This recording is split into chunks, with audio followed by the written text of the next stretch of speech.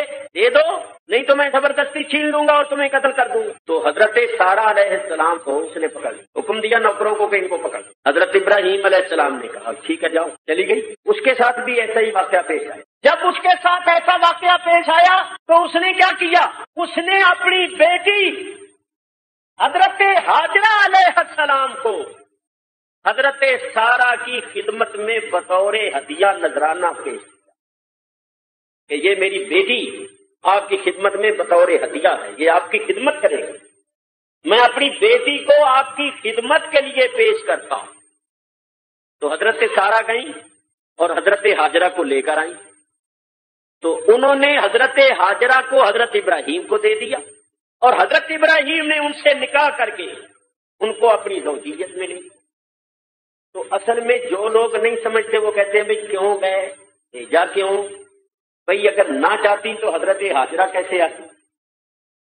اگر حضرت سارہ نہ چاہتی تو حضرت ہاجرہ کیسے آتی؟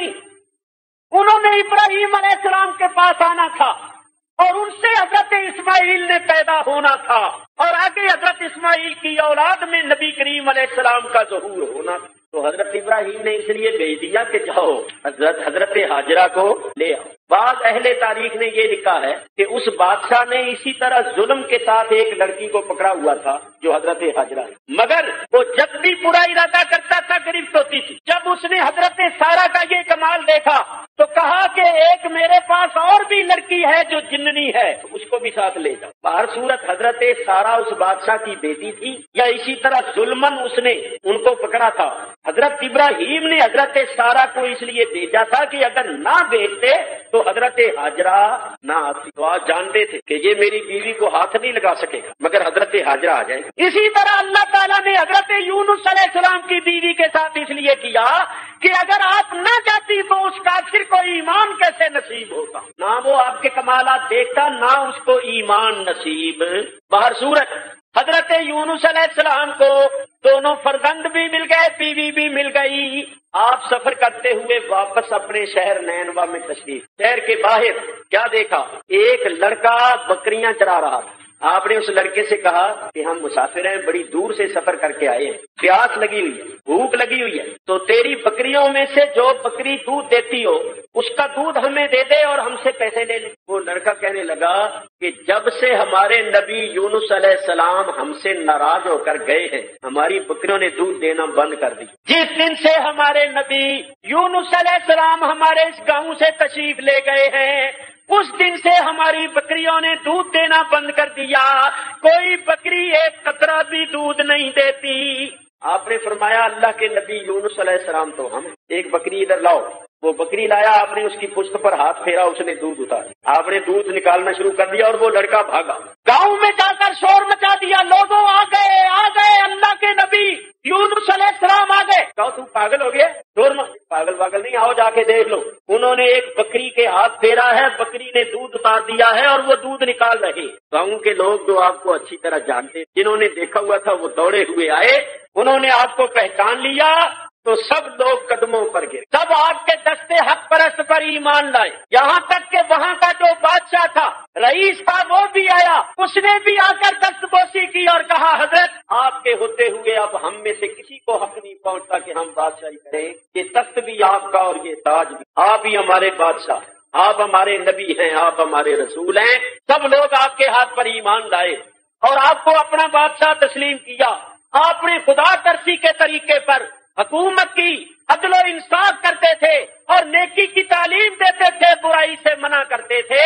تو میں بتانا یہ چاہتا ہوں کہ اس دنیا میں کوئی بھی اللہ کا بندہ ایسا نہیں گزرا جس کا اللہ نے امتحان پر جب انہوں نے ثابت قدمی کا مظاہرہ کیا تو اللہ تبارک و تعالیٰ نے کرم فرما دیا، ان کے درجات بھی بلند ہو گئے اور سب کچھ ان کو مل بھی گیا. اسی طرح حضرت موسیٰ علیہ السلام کے حالات پڑھ کر دیکھو، فرعون جیسے ظالم بادشاہ کے ساتھ ٹکر تھی، اللہ کی راہ میں آپ کو کتنی تکلیفیں مصیبتیں اٹھانا پڑی مگر ثابت قدم. آخر نتیجہ کیا نکلا؟ فرعون میں اپنے لشکروں کے غرق ہوا اور موسیٰ علیہ السلام اپنی قوم کے ساتھ ملک مصر کے وارث. حضرت عیسیٰ علیہ السلام کو دیکھو، معمولی بات نہیں ہے، قوم نے حضرت مریم پر تہمت لگائی، بہتان باندھا اور آپ کو اس غلطی تو تہمت ان پر لگائی تھی، اس کا نتیجہ قرار دیا. حضرت عیسیٰ علیہ السلام کا مقابلہ کر جہاں تک کہ ان لوگوں نے قتل کرنے کا ارادہ کیا، منصوبہ بنایا، سازش کی، تو اللہ تعالیٰ نے آپ کو زندہ آسمانوں پر اٹھا لیا اور وہ قیامت کے قریب تشریف لائیں گے. ان کا تشریف لانا قیامت کی نشانی ہوگا. خود اپنے نبی کریم علیہ الصلوۃ والسلام کو اللہ تعالیٰ کی راہ میں ہمارے حضور علیہ الصلوۃ والسلام کو کتنی تکلیفیں اٹھانا پڑی ہیں. مکہ مکرمہ کی 13 سالہ زندگی، تکالیف اور مصائب. حضور گلیوں میں سے گزرتے تھے تو لوگ آپ کو پتھر مارتے، آپ کی راہوں میں کانٹے ڈالتے. کافر عورتیں گھر کا کوڑا، راکھ وغیرہ جمع کر چھوڑتی تھی. سرکار جب گلی سے گزرتے تو وہ چھت پر چڑھ کر سارا کوڑا آپ کے اوپر ڈال دیتے، پر بھی بس نہیں. تو حرم شریف میں جب نماز پڑھتے تو کافر چادر کو، کپڑے کو اس طرح بل دے کر، رسے کی طرح بنا کر آپ کے پیچھے سے آپ کے گلے میں ڈال کر اس زور سے گلا گھونتے کہ آپ کی زبان اقدس باہر آ. پر بھی بس سرکار جب نماز پڑھتے اور سجدے میں سر رکھتے تو کافر اونٹ کی اوج اٹھا کر لاتے اور وہ اونٹ کی اوج چھری سے چیر کر سارا پتلا پتلا گوبر آپ کے اوپر ڈال دیتے اور ایک طرف کھڑے ہو کر ہنستے، لوٹ پوٹ ہوتے اور بڑے خوش ہوتے کہ ہم نے بہت بڑا کارنامہ انجام دی. اور سرکار دو عالم علیہ الصلوۃ والسلام ان ساری تکلیفوں اور مصیبتوں کو برداشت. کئی مرتبہ انہوں نے قتل کے منصوبے بنائے. اللہ تعالیٰ قرآن پاک میں ارشاد فرماتا ہے، یریدون لیطفئوا نور اللہ بافواہہم واللہ متم نورہ ولو کرہ الکافرون.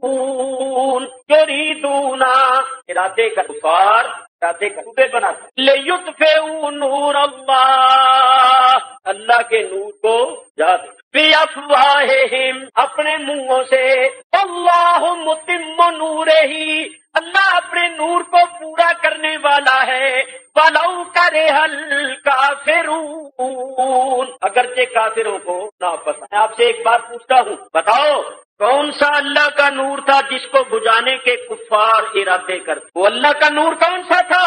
تو میں نہیں کہتا، حضرت بہاق رضی اللہ تعالیٰ عنہ جو تابعی ہیں اور حضرت عبداللہ ابن عباس کے شاگرد ہیں، قرآن کے مفسر ہیں، وہ فرماتے ہیں یریدون ان یہلکوا محمدا صلی اللہ علیہ وسلم. کفار نبی کریم علیہ الصلوۃ والسلام کو قتل کرنے، ہلاک کرنے کے منصوبے بناتے تھے تو اللہ نے آئے تو اللہ فرماتا ہے یریدون لیطفئوا نور اللہ، ارادے کرتے ہیں کفار کے اللہ کے نور کو بجھا دیں، یعنی حضرت محمد صلی اللہ علیہ وسلم کو قتل کر دیں. اس آیت میں صاف طور پر اللہ تعالیٰ نے نبی کریم کو اپنا نور فرمایا. یریدون لیطفئوا نور اللہ، قرآن سے ثابت ہوا کہ حضور نور. اور کافروں نے کئی مرتبہ قتل کے منصوبے بنائے. ایک بات کرتا ہوں غور سے سنو، اگر کوئی غلط ثابت کر دے تو میں ذمہ داری سے عرض کر رہا ہوں کہ جو سزا وہ میرے لیے چاہے تجویز کر دے، اور اگر صحیح بات ہو تو تم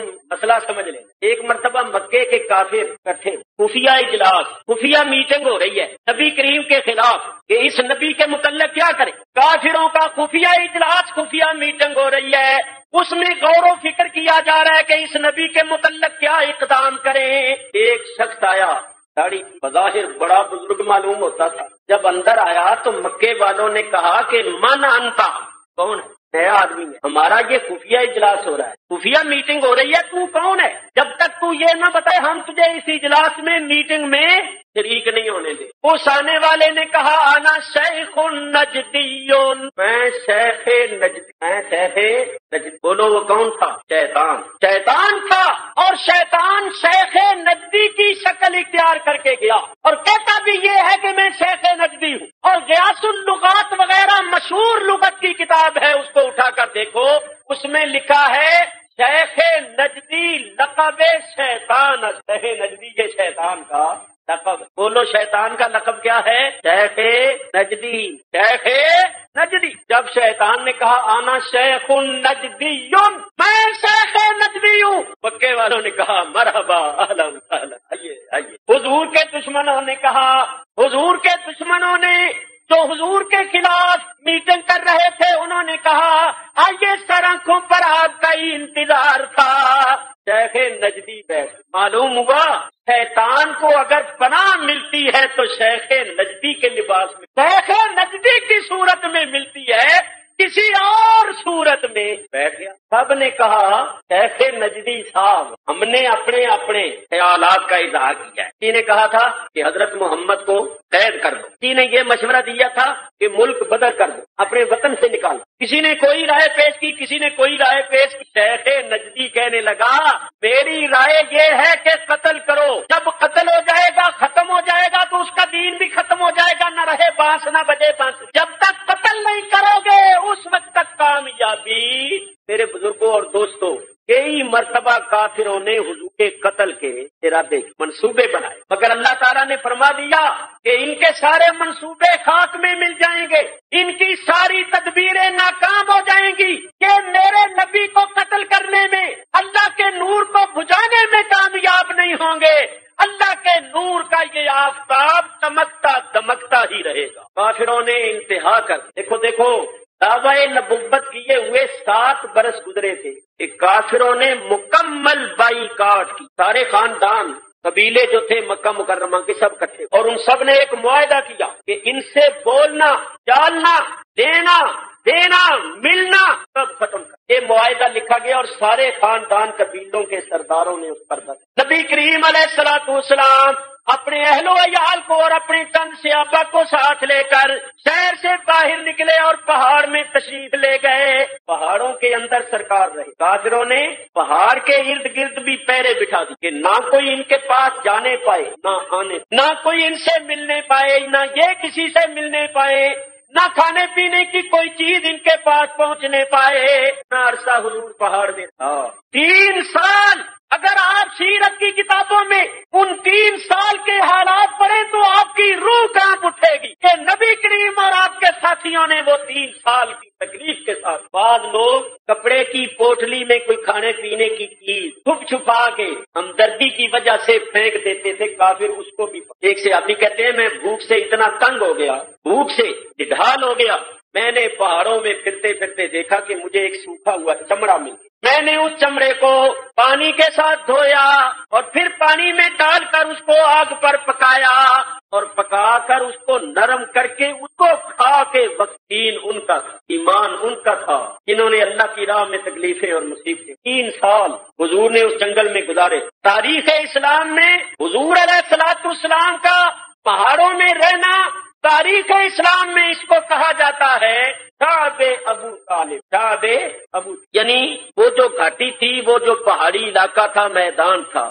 سرکار اس میں رہے اپنے اہل و عیال کے ساتھ اور اپنے چند صحابہ کے۔ اب سرکار کا معجزہ، کافروں نے جو معاہدہ لکھا تھا نا کہ ان سے مکمل بائیکاٹ کرو، سب نے اس پر دستخط کیے تھے، وہ معاہدہ انہوں نے خانے کعبے میں لٹکا دیا، لٹکا ہوا۔ نبی کریم علیہ الصلوۃ والسلام نے اپنے چچے ابو طالب سے فرمایا چاچا تیری قوم نے جو معاہدہ عہد نامہ خانے کعبے میں لٹکایا ہوا ہے، جا کر دیکھ لے، اس کو دیمک کھا گئی ہے، دیمک اس کو کھا گیا، لیکن جہاں میرے رب کا نام ہے اور میرا نام ہے اس کو کیڑے نے نہیں۔ ابو طالب آئے کافروں کے پاس کہ میرا بھتیجا ایک بات کہتا ہے، کیا کہتا ہے؟ ابو طالب نے کہا میرا بھتیجا کہتا ہے تم نے جو عہد نامہ لٹکایا ہے اس کو دیمک کھا گئی، دیکھو تو صحیح جا کے، اور وہ یہ بھی کہتا ہے کہ سارے کاغذوں کو دیمک کھا گئی ہے، لیکن جہاں میرے رب کا نام ہے اور میرا نام ہے اتنے حصے کو کہا، اتنے حصے کو دیمک نے نہیں کھایا۔ آ کر دیکھا تو واقعی بھی دیکھو حضور پہاڑ میں ہے، مکے سے باہر ہیں، اور عہد نامے کو جو دیمک کھا گئی ہے تو نبی کریم نگاہ نبوت سے تھے، اور یہ بھی جانتے ہیں کہ میرے رب کا نام اور میرا نام دیمک نے نہیں کھایا۔ 3 سال گزر چکے تھے، بعد کافروں نے وہ دیمک کا کھایا ہوا عہد نامہ یوں دور سے کھینچا اور کہا چھوڑو یار، کوئی معاہدہ نہیں ہے، ختم، بلاؤ ان کو۔ اور معاہدہ ختم ہو گیا۔ 3 سال کے بعد سرکار اپنے گھر واپس، اس پر بھی بس نہیں، جب دعوی نبوت کیے ہوئے 10 برس گزر گئے تو نبی کریم کی غمخوار بیوی، وہ اسلام کی عظیم محسنہ ام المومنین حضرت خدیجہ الکبریٰ، تب کہو رضی اللہ تعالیٰ عنہ، ان کا انتقال ہو، اور ان کے ساتھ ساتھ 2 دن کے وقفے سے ابو طالب کا بھی انتقال ہو گیا۔ یہ دونوں جو تھے ظاہری اسباب پر نظر کرتے ہوئے اگر دیکھا جائے کہ دونوں نبی کریم علیہ الصلوۃ والسلام کے بہت بڑے سہارے۔ کیسے؟ حضرت خدیجہ بہت مالدار تھی، جب انہوں نے حضور سے نکاح کیا تھا ان کی عمر 40 برس، اور نبی کریم کی عمر شریف، حضرت خدیجہ اتنی مالدار تھی کہ مکے کے بڑے بڑے تاجر ان کے پیسے تھے اور ان کو نفع میں سے کہ بڑے بڑے تاجر حضرت خدیجہ کے پیسے سے تجارت کرتے رہے تھے، تو وہ حضرت خدیجہ کی وجہ سے بھی کا لحاظ کرتے تھے کہ یہ خدیجہ کے شوق، صرف خدیجہ کی وجہ سے۔ اور ابو طالب بھی کافروں کے ساتھ بھی ملتے تھے، ان سے بھی تعلق تھا اور نبی کریم سے بھی ملتے تھے، تو بعد لوگ کی وجہ سے کا کوئی حال اتحاد اور پاس، جب یہ دونوں انتقال کر گئے تو ان کا جدا ہونا، انتقال کرنا بہت بڑا صدمے کا باعث۔ جس سال ان دونوں نے انتقال کیا اس سال کا نام رکھا گیا عام الحزن، غم کا، تو سال ہی حضور کے واسطے غم کا سال تھا، کیونکہ ظاہری اسباب پر نظر کرتے ہوئے اگر دیکھا جائے تو یہ بہت بڑے سہارے۔ انہوں نے خیال فرمایا کہ میں طائف جاؤں، طائف میں بڑے بڑے سردار لوگ رہتے ہیں، ان کو جا کر تبلیغ کروں، اگر کوئی سردار مسلمان ہو گئے اس کی وجہ سے اس کی قوم کے لوگ بھی اسلام کے حلقے میں داخل ہو جائیں گے، تو اس طرح اسلام کو تقویت۔ نبی کریم علیہ الصلوۃ والسلام تنے تنہا بغیر کسی کو ساتھ لیے ہوئے اکیلے طائف تشریف لے گئے۔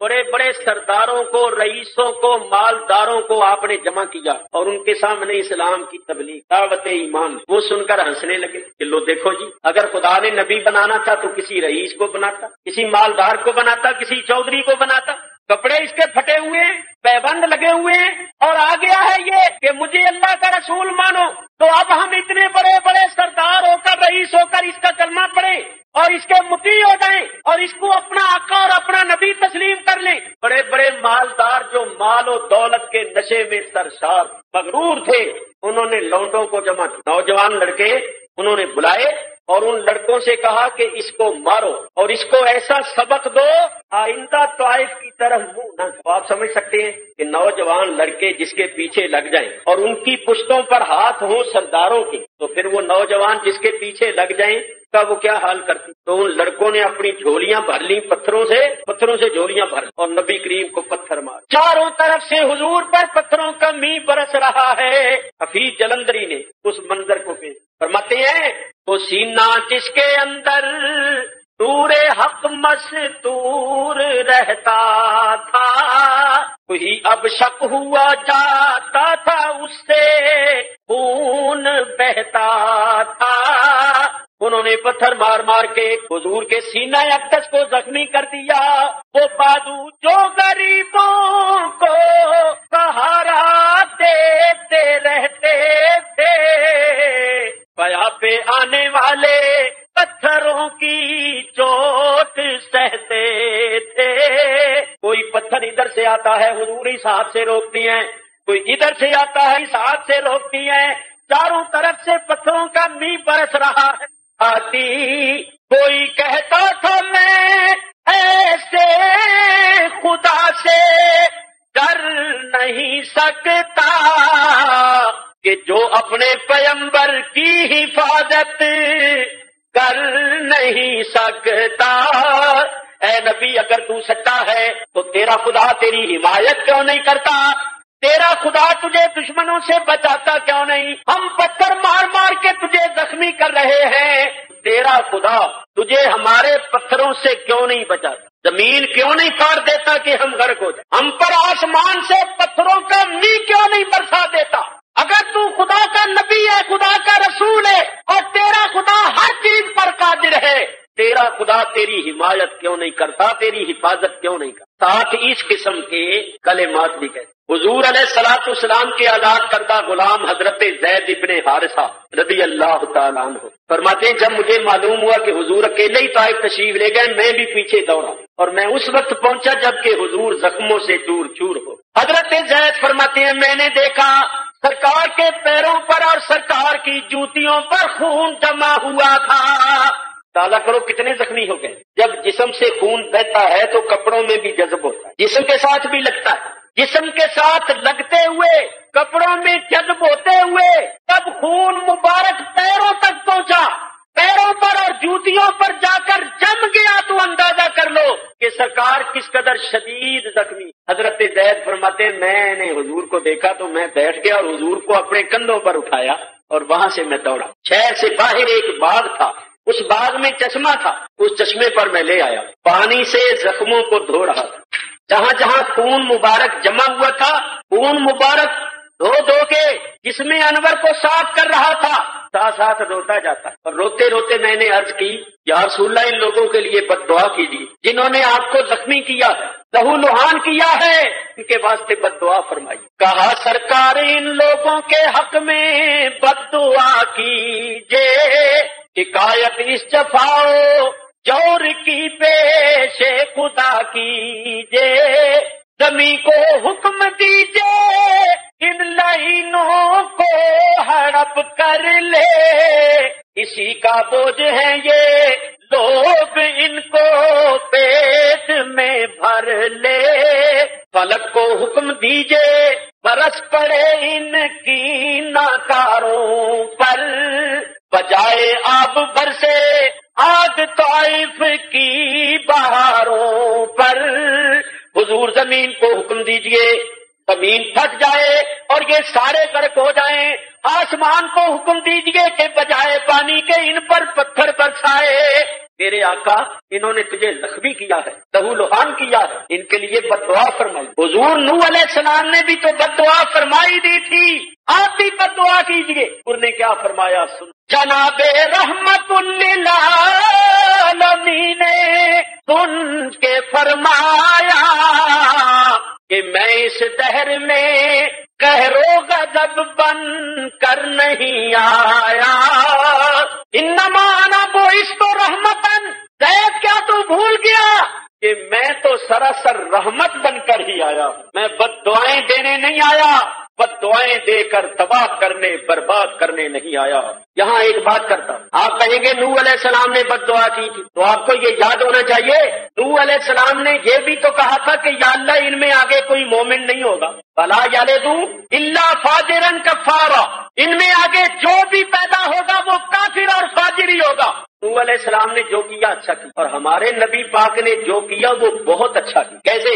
حضور نے فرمایا زید تو کہتا ہے میں ان کے لیے بد دعا کروں، ان کو ہلاک کروا دوں، برباد کروا دوں، لیکن اے زید یہ لوگ جنہوں نے مجھے پتھر مارے ہیں، مجھے لہو لہان کیا ہے، میں ان کی پشتوں میں ان کی اولادوں کو دیکھ رہا ہوں جو مجھ پر ایمان لائیں گی اور مجھ پر درود و سلام کے پھول نچھاور کریں۔ یہ تو مجھے پتھر مار رہے ہیں مگر ان کی اولادیں مجھ پر درود و سلام بھیجیں گی، تو میں اگر ان کو تباہ کروا دوں تو آگے اولادیں کیسے ہوں گی؟ معلوم ہوا میرے آقا نے جو بد دعا نہیں فرمائی تو بہت اچھا کیا، اور یہ بھی معلوم ہوا کہ نبیوں کو آئندہ پیدا ہونے والی نسلوں کا بھی علم ہوتا ہے کہ مومن ہوں گے یا کافر۔ حضور فرماتے ہیں میں ان کی پشتوں میں ان کی اولاد کو دیکھ رہا ہوں، وہ مسلمان ہوں، اسلام پر اپنی جانیں قربان کریں گے، مجھ پر درود و سلام کے پھول نچھاور کریں گے۔ تو حضور نے جو بد دعا نہیں فرمائی تو بہت۔ میرے بزرگوں اور دوستوں اتنی تکلیفیں سرکار نے، کفار نے اتنے مظالم کیے آپ پر اور آپ کے ماننے والوں پر، اتنے مظالم کیے کہ کفار کے مظالم سے تنگ آ کر بعد سے مکہ مکرمہ سے ہجرت کر گئے۔ کہاں؟ حبشے میں۔ پہلی مرتبہ جو ہجرت کی تو 11 مرد تھے اور 4 عورتیں، 11 مرد اور 4 عورتیں ہجرت کر کے مکہ مکرمہ سے حبشے میں چلے گئے۔ حبشے کا جو بادشاہ تھا وہ عیسائی تھا اور اس کا نام تھا نجاشی شاہ حبشہ۔ یہ مسلمان جب ہجرت کر کے گئے تو کافروں کو پتا چلا کہ یہ وہاں جا کر امن چین کی زندگی بسر کرنے لگ گئے، تو مکے کے کافروں نے کیا کیا کہ کوئی تحفے تیار کیے بادشاہ کو پیش کرنے کے لیے، بادشاہ کی خدمت میں پیش کرنے کے لیے تحفے انہوں نے تیار کیے، اور وہ تحفے لے کر حبشے میں گئے۔ کون کون گئے تھے؟ ایک حضرت ربیہ تھے، حضرت عبداللہ بن ربیہ، اور دوسرے حضرت عمر بن عاص۔ اس وقت یہ ابھی مسلمان نہیں ہوئے تھے، بعد میں یہ حضور کے صحابی بنے، اس لیے حضرت کا لفظ کہہ رہا ہوں۔ کافروں نے دو آدمیوں کو تحفے تحائف دے کر حبشے میں بھیجا، ایک عبداللہ بن ربیہ تھے، دوسرے عمر بن عاص۔ یہ گئے پیچھے، توبہ توبہ، 11 مرد، 4 عورتیں اپنے وطن کو، گھر بار کو چھوڑ کر حبشے میں چلے جاتے ہیں۔ کافروں کو یہ بھی گوارا نہیں ہے، وہاں پہنچتے ہیں، سائے حبشہ کے پاس پہنچتے ہیں کہ وہ ان کو اپنے ملک میں رہنے نہ دیں۔ کتنی دشمنی! جب یہ وہاں پہنچے تو انہوں نے بادشاہ کی خدمت میں تحفے اور ہدیے پیش کر کے کہا، بادشاہ ہمارے ملک میں سے چند بھگوڑے جو بھاگ جاتے ہیں، چند بھگوڑے، چند باغی قسم کے لوگ، بعد اللہ فتنہ پرور لوگ ہمارے ملک سے بھاگ کر تیرے ملک میں آ گئے، اور ہم تیری خدمت میں اس لیے حاضر ہوئے کہ ان کو ہمارے حوالے کر اور اپنے ملک سے نکال دے، ورنہ وہ یہاں بھی فتنہ برپا کریں گے۔ تب انہوں نے تحفے ہدیے پیش کر کے یہ درخواست کی، تو بادشاہ نے حکم دیا کہ وہ مسلمان جو مکے سے ہجرت کر کے ہمارے ملک میں آئے ہیں ان کو ہمارے دربار میں پیش کیا جائے۔ مسلمان بہت گھبرائے کہ ہم نے گھر بار چھوڑ دیے، جائیدادیں چھوڑ دی، ساز و سامان چھوڑ دیے، وطن سے بے وطن ہو کر یہاں پہنچے تو ان دشمنوں نے یہاں بھی ہمیں نہیں چھوڑا اور ہمارا پیچھا کرتے ہوئے، تعاقب کرتے ہوئے یہاں تک پہنچے ہیں، تو اب کیا ہوگا؟ حضرت جعفر بن ابی طالب، حضرت علی کے بھائی، انہوں نے کہا گھبرانے کی ضرورت نہیں ہے، بادشاہ کے دربار میں جاتے ہیں، صحیح بات کریں گے۔ اگر بادشاہ نے اپنے ملک میں رہنے دیا تو ٹھیک، اگر اس نے کہا نکل جاؤ تو خدا کی زمین وسیع ہے، کسی اور جگہ چلے جائیں گے، گھر بار تو اب چھوڑ ہی دیا، ڈرنے گھبرانے کی کیا ضرورت؟ آ گئے۔ حضرت جعفر نے کہا بات مجھے کرنے دینا، میں سب کی طرف سے بادشاہ سے بات کر۔ اور جب دربار میں حاضر ہوئے، بادشاہ نے کہا کہ تم لوگ، جب دربار میں حاضر ہوئے بادشاہ نے کہا کہ تم لوگ اپنا وطن مکہ چھوڑ کر یہاں کیوں آئے؟ تو حضرت جعفر بن ابی طالب نے جو تقریر کی اس کا خلاصہ میں چند اشعار میں پیش کر رہا ہوں۔ حضرت جعفر نے کہا اے بادشاہ، ہم لوگ کافر اور جاہل تھے، ہم اس دار مشقت میں نکمے اور کاہل تھے، بہت بدکار تھے، بت پوجتے، مردار کھاتے تھے، غریبوں کو، شریفوں کو، ضعیفوں کو ستاتے تھے۔ اے بادشاہ، ہم لوگ کافر تھے، جاہل تھے، مردار کھاتے تھے، خنزیر کھاتے تھے، اور لوگوں کو ستایا کرتے تھے، ایک دوسرے کو لوٹا کرتے تھے۔ ہم اخلاق کے لحاظ، کردار کے لحاظ بستیوں میں گرے ہوئے، تو پھر کیا ہوا؟ نبی شہرا ہے ساری قوم میں جس کی امانت کا، کوئی منکر نہیں جس کی صداقت کا، دیانت کا۔ اے بادشاہ، اسی اثنا میں اللہ تعالیٰ نے ہمارے اندر ایک نبی بھیجا، ساری قوم اس کے صادق اور امین ہونے کی قائل ہے، سب اس کو امانت دار اور دیانت دار مانتی ہے۔ اس نبی نے ہمیں تعلیم دی، ہمیں تلقین کی، ان پتھروں کا پوجنا چھوڑو، جنا سے، جھوٹ سے، چوری سے اور برائی سے منہ موڑو۔ اس نبی نے ہمیں یہ تعلیم دی ہے کہ جن پتھروں کو تم پوجتے ہو یہ پرستش کے لائق نہیں ہے، ان پتھروں کا پوجنا چھوڑو، یہ محض پتھر ہیں، تم نے اپنے ہاتھوں سے ان کو کر کر ایک مورتی کی شکل دے دی ہے، مادے کے لحاظ سے یہ پتھر ہے، کچھ نہیں کر سکتے، یہ سارے رل مل جائیں تو ایک مکھی بھی نہیں بنا سکتے، بنانا تو کیا، مکھی بیٹھ جائے تو اڑا بھی نہیں سکتے، یہ بالکل بے اختیار پتھر ہے۔ اور کس قدر افسوس کی بات ہے کہ تم ان پتھروں کو اس خدا کا شریک ٹھہرا رہے ہو جس خدا نے زمینوں آسمانوں کو پیدا کی۔ پرستش کے لائق وہ ذات ہے، اللہ کے آگے سجدہ کرو، اللہ کی پوجا و پرستش کرو،